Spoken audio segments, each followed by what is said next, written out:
Այսքանը, շնորհակալություն։ Շնորհակալություն, պարոն Հովհաննիսյան, ֆինանսական մասով ուզում եմ իմանալ պատգամավորները հարցեր ունեն, թե ոչ։ Խնդրեմ, պարոն Աղազարյան։ Շնորհակալություն, պարոն Հովհաննիսյան, մի հարց ունեմ, հետևյալն է, 24 թվականին հնա հարկեր հարաբերակցությունը էապես նվազել է 23 թվականի համեմատությամբ։ Մյուս կողմից մենք թիրախ ունենք մինչև 26 թվականը։ Դուք ինչ եք կարծում որպես նախարար, այդ թիրախը կապահովենք այս մեկ տարվա ընթացքում։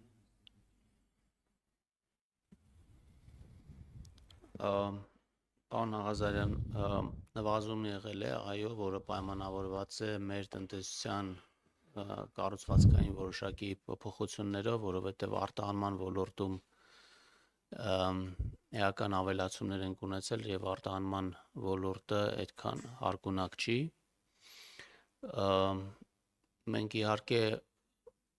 թիրախ ունենք եւ կարծում եմ, որ մենք եթե չհասնենք, ապա ընդհուպ կմոտենանք այդ թիրախին։ Մեր կանխատեսումներով 26 թվականի արդյունքներով կարծում եմ կունենանք 25%-ին մոտ 25% հարկեր հնա հարաբերակցություն։ Սա էական հարց է եւ սա եւս մեկ անգամ ցույց է տալիս այն հանգամանքը, որ մենք ամեն գնով չենք փորձել մեր թիրախին հասնել, որը կարծում եմ բացասաբար կանդրադառնար մեր տնտեսվարողների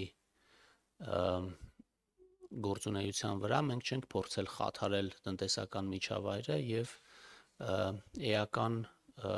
քաղաքականության եւ վարչարարության գծով ճնշումներ չենք ստեղծել, որովհետեւ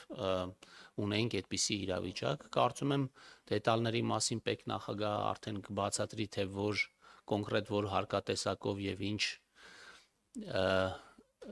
հանգամանքներով են պայմանավորված այդ նվազումները, բայց այս տարվա կատարողականը հույս է ներշնչում, որ մենք ուղղակի հետաձգված հարկային պարտավորություններ ունեինք նաև շինարարության ոլորտում, որոնք կվերականգնվեն եւ մենք կվերադառնանք մեր նախագծած ուղեցրին։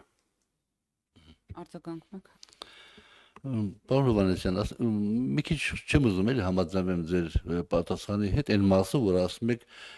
չենք ուզեցել ճնշել տնտեսությանը հարկերով եւ այլ, չեմ համաձայնվում, որովհետեւ ճիշտ հակառակը մենք ասենք արդեն մի քանի տարիներ քաղաքականություն ենք փորձում իրականացնել, որպեսզի բերենք բոլորին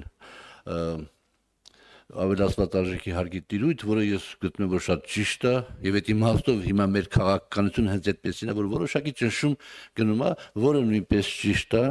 հետեւաբար բացատրել դրանով, որ հարկեր հնարավորակցությունը փոքրացել է այն պատճառով, որ մենք ճնշում չենք գործադրում տնտեսության վրա, ես այդքան էլ համաձայն չեմ։ Միգուցե դա պայմանավորված է դրանով, պարոն Հովհաննիսյան, որ այդ որ դուք ասում եք արտահանման ժամանակ արտահանվող ճյուղերը հարկունակ չեն։ Այդ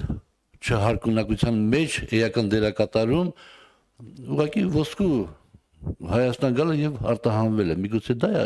պատճառ, որ հնան ավելացել է մյուս կողմից այդ կտրվածքով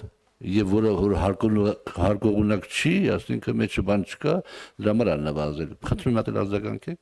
Պարոն Աղազարյան, ես ուզում եմ բարձաբանեմ իմ ասածը, այո, մենք որոշակի գործողություններ իրականացրել ենք վարչարարությանը նոր գործիքներ տրամադրելու եւ այո, քաղաքականության փոփոխություններ ենք իրականացրել, բայց դա կապ չուներ այդ նվազման հետ։ Իմ ասածը այն էր, որ երբ որ մենք տեսնում էինք, որ հարկերի հավաքագրման այն նախատեսված տեմպը չի իրականանում, մենք հավելյալ գործողություն չենք իրականացրել, այսինքն չենք գնացել հարկերի բարձրացման ճանապարհով, հավելյալ ճնշում գործադրելու ճանապարհով, որպեսզի ամեն գնով այդ հարկերը ապահովենք։ Իմ ասածը սրան էր վերաբերվում, այն ինչ որ մենք արել ենք, դա նախատեսված է եղել առանց դրա, այսինքն անկախ այդ հանգամանքից։ Ինչ վերաբերվում է հարկերի հավաքմանը, այո, ձեր նշած կոմպոնենտն էլ ազդեցություն ունեցել, բայց վստահ եմ պարոն Հակոբյանը մանրամասն կներկայացնի այն բոլոր գործոնները, որոնք թե դրական եւ թե բացասական առումով ազդեցություն են ունեցել։ Շնորհակալություն, այլ հարցեր ունեք պարոն Հովհաննիսյանին։ Չէ, պարոն Հովհաննիսյան, շնորհակալություն զեկույցի համար, խնդրում եմ զբաղեցնել ձեր տեղը եւ պարոն Թունյան, խնդրեմ ձեզ եմ փոխանցում խոսափողը շարունակելու։ Շնորհակալություն հարգելի գործընկերներ, հաջորդ զեկույցի համար հրավիրում եմ պետական եկամուտների կոմիտեի նախագահ Էդվարդ Հակոբյանին։